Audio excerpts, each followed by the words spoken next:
여러분 안녕하세요. 찾아가는 새벽기도 시카고 한인제일 연합감리교회 조선영 목사입니다.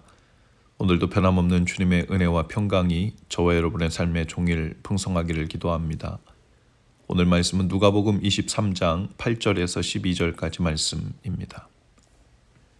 헤롯이 예수를 보고 매우 기뻐하니 이는 그의 소문을 들었으므로 보고자 한지 오래였고 또한 무엇이나 이적 행하심을 볼까 바랐던 연고로라. 여러 말로 물으나 아무 말도 대답하지 아니하시니 대제사장과 서기관들이 서서 힘써 고발하더라. 헤롯이 그 군인들과 함께 예수를 업신여기며 희롱하고 빛난 옷을 입혀 빌라도에게 도로 보내니 헤롯과 빌라도가 전에는 원수였으나 당일에 서로 친구가 되니라. 아멘. 본문의 시작은 의외로 기쁨으로 시작됩니다. 헤롯이 예수를 보고 매우 기뻐하니. 이유는 단 하나였죠. 예수님의 소문을 들었고 그분이 어떤 기적이나 이적을 행하는지 구경을 하고 싶었던 겁니다. 헤롯은 당시 갈릴리 지역의 분봉왕으로 유대 전통의 밝은 인물이 아니었습니다. 그는 정치를 통해 자신의 자리만을 지키던 사람이었죠. 예수님의 말씀에는 관심이 없었고 예수님이 누구신지에 대한 것보다는 그분이 무엇을 자신에게 보여줄 수 있는지에만 관심이 있는 사람이었습니다. 그야말로 흥미로 만나는 진리, 호기심으로 접근한 구원자. 하지만 예수님은 그 기대에 아무 말씀도 하지 않으셨죠. 9절은 이렇게 기록합니다. 여러 말로 물으나 아무 말도 대답하지 아니하시니.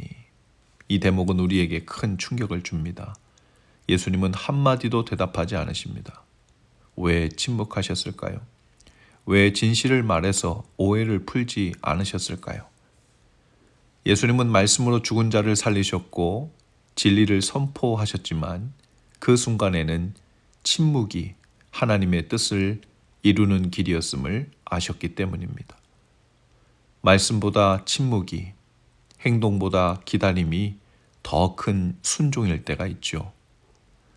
때로는 오해를 푸는 것보다, 모욕을 바로잡는 것보다, 억울함을 증명하는 것보다 하나님의 뜻을 이루는 것이 더 중요했기 때문에 예수님은 입을 열지 않으셨습니다. 10절과 11절은 상황을 더 무겁게 만듭니다. 대제사장들과 서기관들이 서서 힘써 고발하더라. 헤롯이 군인들과 함께 예수를 업신여기며 희롱하고 빛난 옷을 입혀 빌라도에게 도로 보내니. 헤롯은 기적을 보지 못하자 실망합니다. 그리고 그 실망은 곧 조롱으로 바뀌었고 조롱은 희롱이 됩니다. 예수님께 희망을 기대했던 자들은 침묵 앞에서 실망했고 진리를 기대하지 않았던 자들은 그 침묵을 조롱으로 응답했죠. 여기서 우리는 놀라운 한 가지를 보게 됩니다. 예수님은 이 모든 것을 바로잡지 않으셨다는 겁니다. 억울함을 푸는데 입을 여시지 않았고 조롱 앞에서도 침묵하셨죠. 왜냐하면 그분은 우리의 구원을 이루는 하나님의 뜻을 따르고 있었기 때문입니다. 12절은 한 문장으로 이렇게 마무리됩니다. 헤롯과 빌라도가 전에는 원수였으나 당일에 서로 친구가 되니라. 빌라도는 총독으로, 헤롯은 분봉왕으로 원래는 정치적으로 대립관계에 있었지요. 그러나 예수님을 조롱하고 재판하는 과정 속에서는 서로 친구가 됩니다. 세상 권력은 이렇게 진리를 희생시키면서 연대하죠.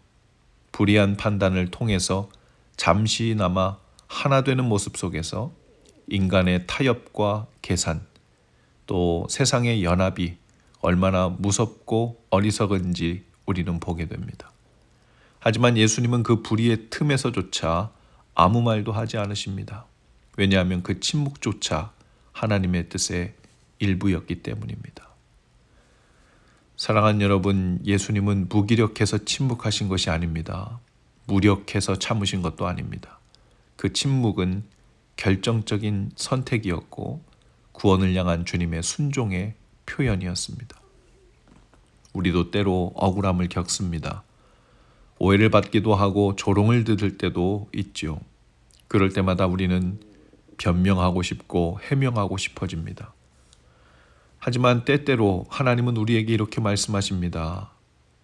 말하지 말아라. 지금은 참아라. 내가 알고 내가 일하고 있다. 침묵은 약함이 아니라 믿음의 표현일 수 있습니다.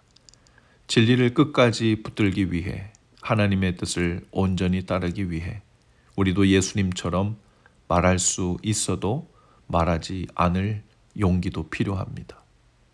오늘 우리 삶에도 오해도 있고 억울함도 있을 수 있습니다. 그러나 그 순간 무엇이 주님의 뜻인지를 먼저 보고 분별하려 해야 합니다.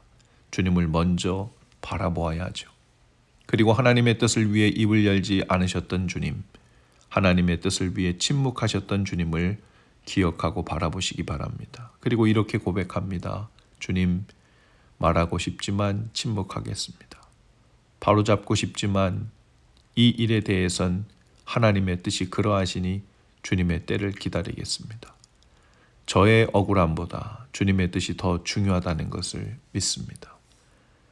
그 믿음의 침묵 위에 하나님은 반드시 승리를 더하실 줄로 믿습니다. 기도하시겠습니다.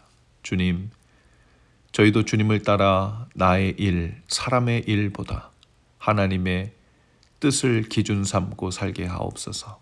주님의 뜻 안에서 침묵으로 하나님의 뜻을 외치며 살게 하옵소서. 예수님의 이름으로 기도합니다. 아멘.